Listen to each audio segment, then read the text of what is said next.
Kalau namanya 1 jam lebih dekat ya, itu kita harus tahu masa-masa kecilnya gitu ya. Mau dibongkar lebih lanjut ya? Silahkan. Oke, kita ingin tahu awal-awal ada 3 pertanyaan bukan? Betul. Di kepala Ustadz Felix. Pertanyaan yang mendasar filosofisnya adalah tentang past, present, and future. Tentang masalah dari mana asal saya sih sebenarnya. Saya ini diciptakan dari siapa sih sebenarnya?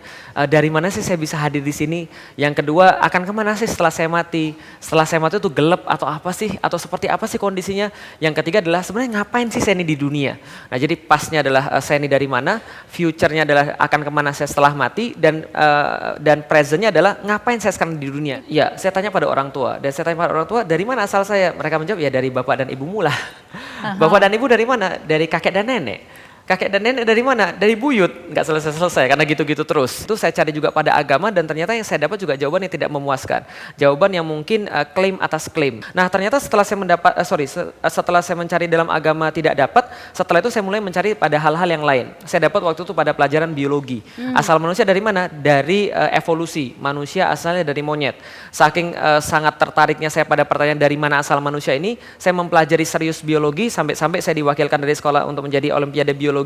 Saya benar-benar serius mempelajari dari mana sih asal manusia, teori evolusi, segala macamnya tentang Darwin dan sebagainya. Ternyata semakin saya belajar, semakin saya mendapatkan sesuatu hal yang membingungkan. Usia 14 tahun itu?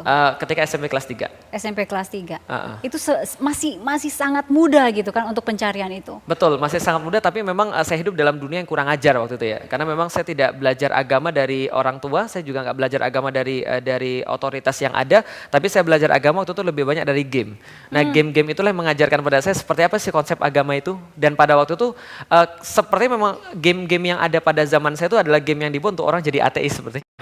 Serius? Serius. Emang gamenya berupa apa? Misal ada dulu ketika saya lahir tahun 84, ketika tahun 90-an game yang sangat terkenal ketika PlayStation 1 masih merajalela adalah Final Fantasy 7. Nah di situ bercerita tentang segala sesuatu yang mereka menyampaikan bahwa Tuhan ini sebenarnya tidak ada, yang adalah energi bumi. Dari pencarian belok-belok seperti itu ya, sampai akhirnya merasa bahwa belajar, ingin mengetahui banyak tentang Islam gitu.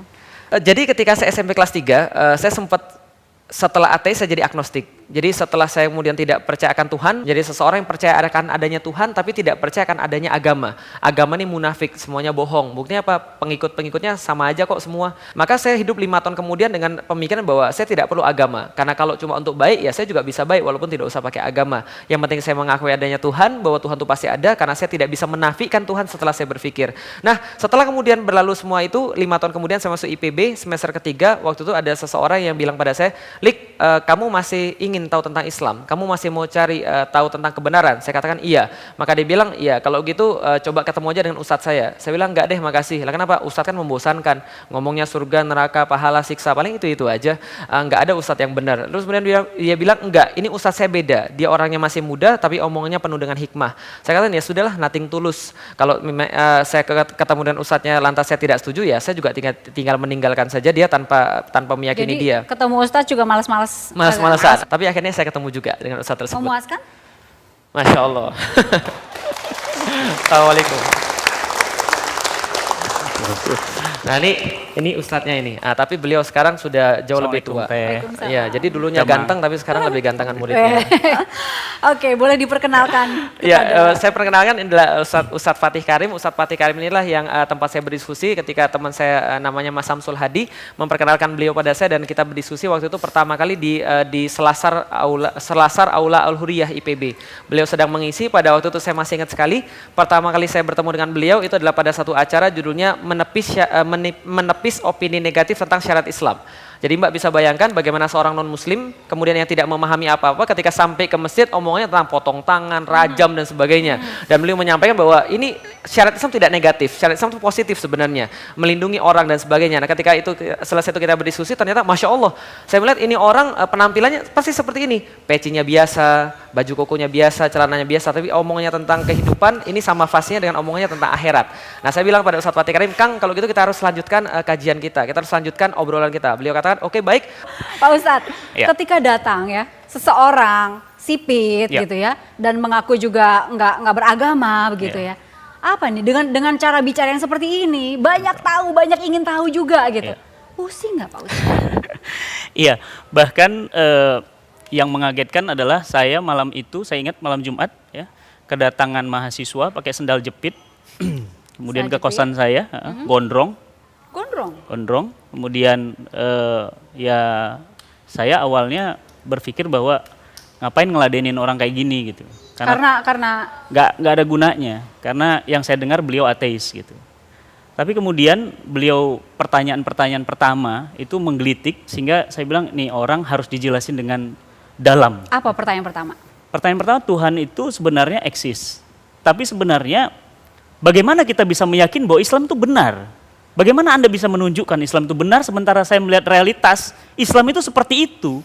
Kemudian yuk kita masuk kamar saya. Nah jadi akhirnya di kosan saya itu di lantai 1 kita diskusi. Saya masih ingat banget setelah makan kita ngobrol. Jam 8 sampai jam 5 pagi nggak makan, nggak minum lagi, dan nggak ke toilet. Ngobrol terus. Jam 8 sampai jam 5 pagi nggak makan, nggak minum, nggak ke toilet. Betah banget. Iya, lagi seru soalnya. Dan itu lagi panas-panasnya. Dan kita baru tersadarkan. Bentuk panas itu seperti apa misalnya? Perdebatan pertanyaan. Quran ini benar apa enggak? Kalau memang Quran benar, mana buktinya? Apa yang Anda bisa yakinkan bahwa Quran itu benar? Gitu. Apa betul Muhammad ini menikahi budak? Nah kayak gitu-gitu. Pertanyaan-pertanyaan kritis. Memperbolehkan perbudakan. Dan kita bisa membayangkan. Panas dong ya Pak Ustadz. Wah itu luar biasa. Sampai kita nggak terasa dan kita akhirnya terasa itu, saya masih ingat jam 4 malam itu udah menjelang subuh. Kemudian kita dua terdiam. Dan kemudian saya tanya, lantas gimana? Mau kemudian menerima kebenaran ini atau tidak? Hidup adalah pilihan. Kemudian agak terdiam sejak lama dan terdengar azan, saya ingat saya waktu itu. Kemudian beliau mengulurkan tangannya dan beliau mengatakan, Kang, saya bersahadat. Nah pada saat bersahadat. Detik itu juga? Ya. Subuh itu juga? Ya. Ketika beliau bersahadat, kemudian saya peluk dan kita bimbing dia bersahadat. Dan ya kita berdua menangis berdua, dan subuh itu kemudian saya ajarkan berwudu dan seterusnya. Kenapa dalam waktu sekian jam sudah langsung percaya dan ingin langsung bersahadat? Ya, pertama memang ini adalah pencarian lama ya. Jadi saya sebenarnya kan memang mencari sebenarnya Tuhan ini ada atau enggak sih dulunya. Tapi setelah saya dapat tahu Tuhan ini siapa sih sebenarnya. Argumen-argumen saya ini mau dihancurkan dari dasar. Seolah-olah Al-Quran ini ingin mengatakan surat Al-Baqarah ayat 23, udah delik, gak usah banyak ngomong, gini aja. Kalau kamu memang pinter, kalau kamu memang hebat, kalau kamu memang luar biasa, kamu datengin aja semacam dengan Al-Quran ini. Satu surat aja, pilih deh 114 surat yang mana yang paling mudah, yang mana yang paling pendek, silakan datangkan yang semacamnya. Kalau kamu bisa berarti Al-Quran salah. Tapi kalau kamu nggak bisa, berarti Al-Quran benar dan kamu ikut saja. Fair, adil. Nah waktu itu loh saya berkata pada beliau, iya saya masuk Islam. Lah kenapa? Ini segel ini. Karena di dalam kitab-kitab lain yang saya baca, dalam kitab-kitab suci agama lain yang saya baca, tidak ada segel semacam ini. Segel semacam ini cuma ada di dalam Al-Quran. Oke, Pak Ustadz. Ya. Pandangan Pak Ustadz terhadap sosok Ustadz Felix ini sekarang? Jadi beliau itu benar-benar rasional, mencari dan tidak akan meyakini sesuatu kalau dia nggak yakin, dan ini yang nampaknya jarang dimiliki oleh Muslim sekalipun sejak lahir. Nah, oleh karena itu ketika dia menemukan Islam, dia seakan-akan menemukan hal baru yang paling monumental dalam hidupnya. Itu sosok Felix yang pertama. Yang kedua, memang luar biasa cerdas. Jadi bayangkan pada saat malam itu saya menjawab pertanyaannya, dan Allah mudahkan lisan saya untuk melembutkan hatinya, dan alhamdulillah pada saat itu beliau memilih Islam gitu. Tapi sosok itu luar biasa. Baik, Pak Ustadz terima kasih sudah hadir di 1 jam lebih dekat bersama Felix Xiao. Kami kembali saat lagi.